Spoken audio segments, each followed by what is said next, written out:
മക്കൾസ് welcome back to Xylem learning. It's me JK. മക്കളെ, NMMS എക്സാമിന് നമുക്ക് ഒരുപാട് ചോദ്യങ്ങൾ നമ്മൾ പ്രതീക്ഷിക്കണം. ആ ചോദ്യങ്ങളെല്ലാം ചിലത് എന്ത് ചെയ്യണം, പഠിക്കാൻ ബുദ്ധിമുട്ടിലേക്ക് നമ്മൾ കോഡിലൂടെ പഠിക്കാൻ പോകുന്നു. ഈ ഒരു ചോദ്യത്തിലേക്ക് അല്ലെങ്കിൽ ഈ ഒരു ചിത്രത്തിലേക്ക് നോക്കൂ. ഇവിടെ എന്താണ് തന്നിട്ടുള്ള, എല്ലാവരും വായിച്ച് കേൾക്കട്ടെ. എന്താണ്? Sodium vapour lamp. അപ്പോൾ ഒരു പേര് ഉണ്ട്, എന്താണ്? സോഡിയം.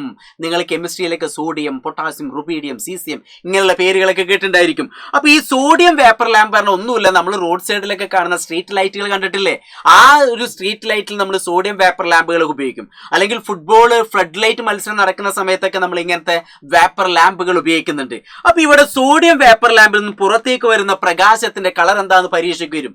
അപ്പൊ ചിലപ്പോൾ സോഡിയം ആയിരിക്കില്ല, ചിലപ്പോൾ നിങ്ങൾക്ക് ക്ലോറിൻ തരും, ചിലപ്പോൾ നൈട്രജൻ തരും, ചിലപ്പോൾ ഹൈഡ്രജൻ തരും. ഇങ്ങനെ വന്നാൽ നിങ്ങൾ പേടിക്കരുത്, വിഷമിക്കരുത്.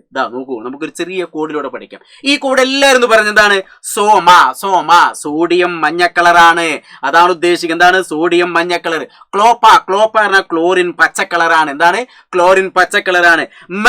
മെർക്കുറി വെള്ള, വൈറ്റ് ആണെന്ന് ഓർത്തേക്കും. മെർക്കുറി ഏതായിരിക്കും? വൈറ്റ് ആയിരിക്കും. ഹൈഡ്രജൻ നീല കളർ ആയിരിക്കും. നിയോൺ ഓറഞ്ച് ആയിരിക്കും. നൈച്ചു എന്ന് പറഞ്ഞാല് നൈട്രജൻ ചുവപ്പായിരിക്കും. അപ്പൊ എന്താണ്? സോമ ക്ലോപ്പ മെർവേ ഹൈനി. കണ്ടില്ലേ? സോമ ക്ലോപ്പ മെർവേ ഹൈനി നിയോ നൈച്ചു. ഇങ്ങനെ ജസ്റ്റ് ഒന്ന് വെറുതെ ഒരു 2 തവണകൾ പാടിയത്. എന്താണ്? സോമ ക്ലോപ്പ മെർവേ ഹൈനി നിയോ നൈച്ചു. സോഡിയം മഞ്ഞയാണ്, ക്ലോറിൻ പച്ചയാണ്, മെർക്കുറി വെള്ളയാണ്, ഹൈഡ്രജൻ നീലയാണ്, നിയോൺ ഓറഞ്ച് ആണ്, നൈട്രജൻ ചുവപ്പാണ്.